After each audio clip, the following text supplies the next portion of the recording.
안녕하세요. 만나서 반갑습니다. 자, 이번 시간에는 대기 오염에 대한 내용을 한번 살펴보도록 하겠습니다. 자, 대기 오염 발생원이라고 해서 어떤 물질의 종류와 그다음에 그 물질의 어떤 특성들이 주로 나와요. 그래서 어렵지 않은 내용이니까 한번 이런 어떤 물질들이 있고 이런 특성이 있구나. 이런 데서 오염원이 발생하는구나. 이 정도 같이 한번 잘 살펴보시면 좋겠습니다. 자, 입자상 물질과 가스상 물질 이렇게 나눠요. 입자상 물질은 뭐냐면 말 그대로 먼지입니다. 먼지. 둥둥 떠다니는 것들이죠. 요게 이제 입자상의 물질이고요. 가스상 물질은 냄새예요. 냄새. 대부분. 그래서 악취라든지 그다음에 우리가 쉽게 예를 들어 산성비의 원인 물질이었던 황산화물, 그다음에 질소산화물 NOx라고 하죠. 그 다음에 오존, 이런 것들이 이제 가스상 물질이 되겠고요. 그리고, 암모니아, 특히 화장실 같은 데서 나는 냄새, 이런 게 이제 가스상 물질. 입자상 물질은 요즘 많이 이슈가 되고 있는 미세먼지, 초미세먼지, 이런 것들이 입자상 물질이 되겠습니다. 물론 이제 여기에 중금속 가루라든지, 이런 것도 굉장히 많아요. 그래서 작은 입자인데, 아무리 무해하더라도 이 작은 입자가 몸으로 들어가서 폐에 박혀서 안 나오면은 문제가 되는 겁니다. 몸에. 그렇죠? 이러한 개념이 되겠습니다. 자, 그래서 입자상 물질이라는 얘기는 물질이 파쇄, 선별, 퇴적, 이적, 움직이거나 파쇄, 분출할 때 고체상 또는 액체상의 어떤 미세한 물질을 이야기를 하는 거고요. 먼지, 매연, 검댕 이런 것들이 있고, 우리가 쉽게 얘기하는 PM10 많이 얘기하는, 그 다음에 PM2.5 이런 것들이 입자상 물질의 대표적이죠. 자, 여기 제가 공기 역학적 직경이라고 해놨는데, 이 사이즈가 워낙 작다 보니까, 이거 줄자 이렇게 해가지고 못 재요. 그래서, 공기 역학적 직경이다라는 어떠한 용어가 있으면 직경의 사이즈를 잴 때, 이거는 이제 기준되는 그 밀도를 1로 놓고 똑같이 떨어뜨렸을 때, 그 사이즈를 산정하는 그런 개념인데, 뒤에 가서 우리가 공기 역학적 직경, 스토크스 직경 이런 것들이 나옵니다. 그래서 그와 관련해서는 뒤에 가서 보기로 하고요. 들어가서 폐 속으로 들어가서 가장 이제 침착하기 쉬운, 그러니까 박혀서 안 나오는 거는 0.5에서 5 마이크로미터 이 정도 사이즈다라고 보시면 되겠습니다. 자, 그 다음에 기체에서 고체로, 승화, 고체에서 기체로, 그 다음에 액화, 기화, 융해, 응고 이렇게 되어 있는데, 각각 물질의 상태의 변화가 있을 때 이러한 용어를 쓰는 거죠. 한번 보시면 좋을 것 같고.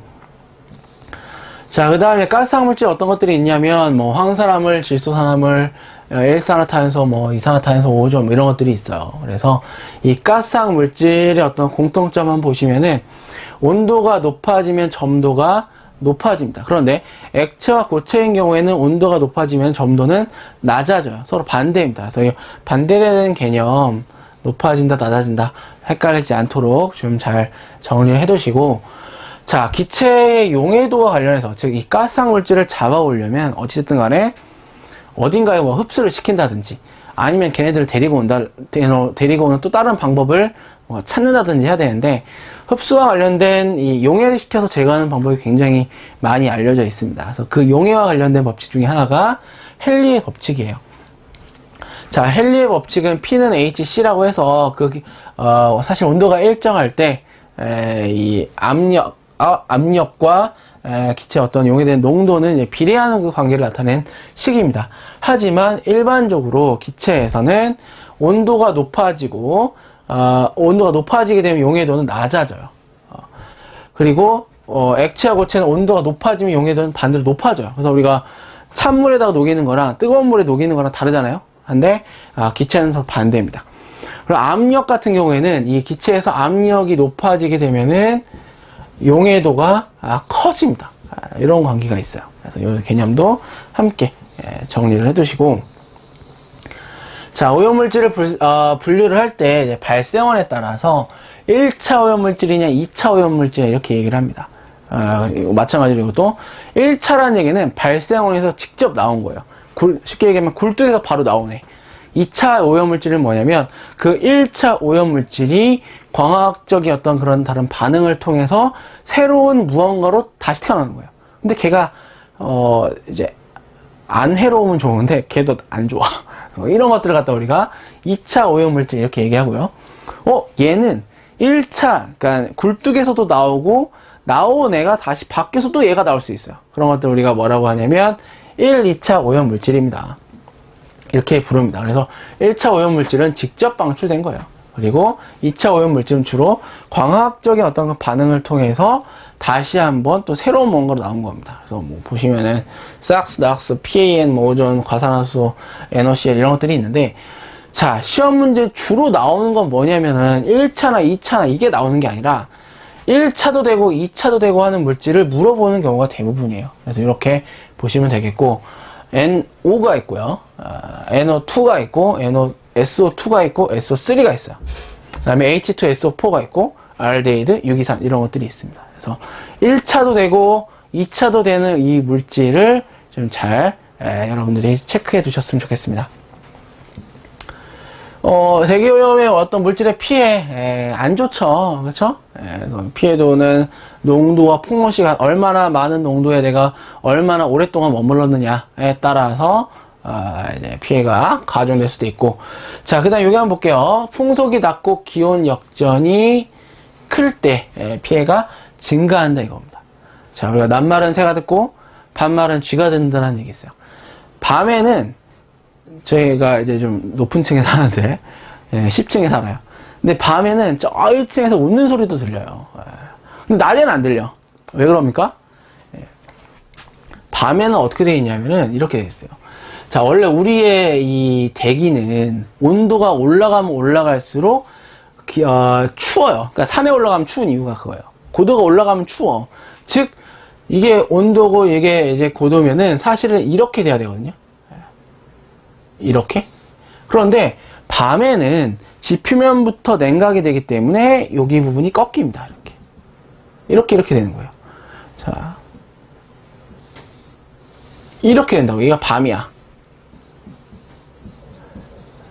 보통은 이제 뭐 늦은 해 1몰 후에서부터 새벽까지 이렇게 얘기를 하는데 요거예요, 요거. 그래서 요 부분이 굉장히 안정한 부분이에요. 왜? 고도가 올라감에 따라서 온도가 증가하기 때문에, 자, 온도가 증가하게 되면 얘네들은 굉장히 좀 가볍다. 이렇게 얘기할 수 있습니다. 차가운 공기는 무겁다. 그래서 이렇게 안정한 층이 형성이 됩니다. 이걸 뭐라고 하냐면, 기온 역전이다. 이렇게 얘기를 하고요. 이 기온 역전이면서 무풍 상태. 요 상태가 되면은 대기오염이 안 일어날 수가 없어요, 이게. 역사적인 대기오염의 사건, LA 스모그, 런던 스모그 있는데, 이 상태에서 정말 많은 피해가 일어났습니다. 그래서 복합 오염물질 때, 공장 주민, 지역 주민, 이런 사람들은 또 많은 오염 부하를 받게 되겠죠.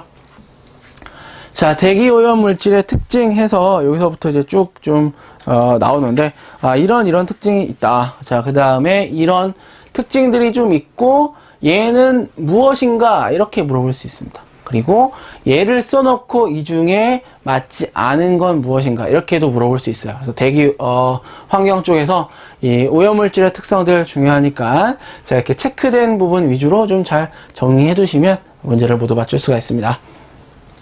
자, 그다음 일산화탄소부터 볼게요. 자, 얘는 우리가 연탄가스를 했어요, 예전에.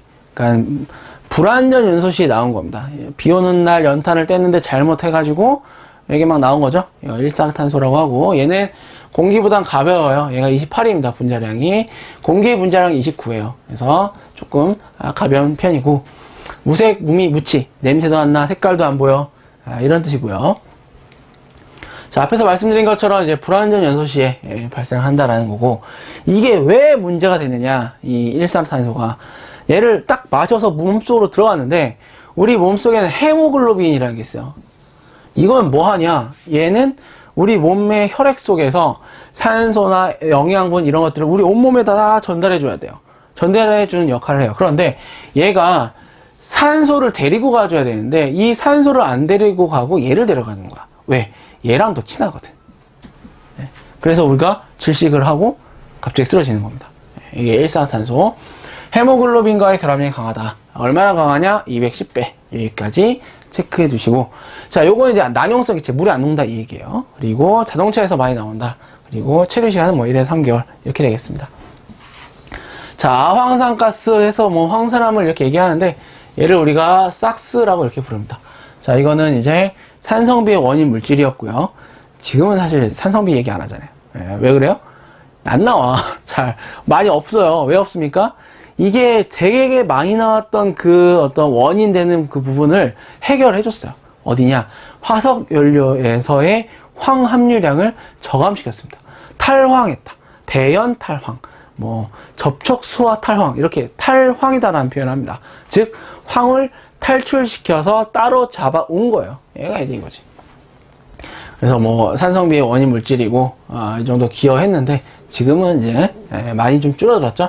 그래서 식물의 어떤 백화 현상, 이파리에 좀 영향을 주는 그러한 원인 물질이었습니다. 여기 석탄, 석유 이쪽에서 많이 나왔다 이거죠. 자, 다음 오존이에요. 오존은 우리가 햇빛이 강한 날, 오존주의보, 이런 얘기, 날씨와 생활 이런 데서 들어보셨을 겁니다. 그래서 보시면은 이제 가죽이나 고무제품을 각질화시킨 날, 좀 닳게 만들고, 이제 흐물흐물하고, 부러지기도 하고 이렇죠. 마늘 냄새가 난대요. 사실 모르겠어요. 맡아보질 제가 않아가지고, 마늘 냄새가 난다고 하니까. 그 다음에 얘는 이제 경보 발령, 그래서 여름에 특히, 자외선이 증가하게 되면 얘가 많이 나옵니다. 왜? 광학적인 반응을 통해 생기는 2차 오염물질이에요. 그러다 보니까 여름에 좀 많이 나오고 있고, 광학 반응, 탄화수소랑 결합해서 질소산화물과 탄화수소랑 결합해가지고 얘는 뭐가 어떻게 될지 몰라요. 오존 자체는 강한 산화제입니다. 산화제라는 얘기는 어떤 물질을 분해시킬 수 있다는 얘기거든요. 어떤 물질이 나올지 모른다. 그리고 옥시던트의 지표가 되고, 그 다음에 뭐 온실가스로도 작용할 수 있고요. 이런 특징이 있게 되겠죠. 자, 그 다음에 중요한 게 하나 있습니다. 뭐냐? LA 스모그. 자, 우리가 LA 스모그라고 이제 뒤에서 나올 텐데, 런던 스모그와 LA 스모그가 있어요. LA 스모그는 자동차가 원인입니다. 자동차에서 나오는 이 배출가스와 뭐 결합을 해가지고 자외선이 강한 한낮에 여름에 나왔는데, 여기에서 오존이 관여를 하면서 대기층에 오염물질이 퍼진 거죠. LA 스모그까지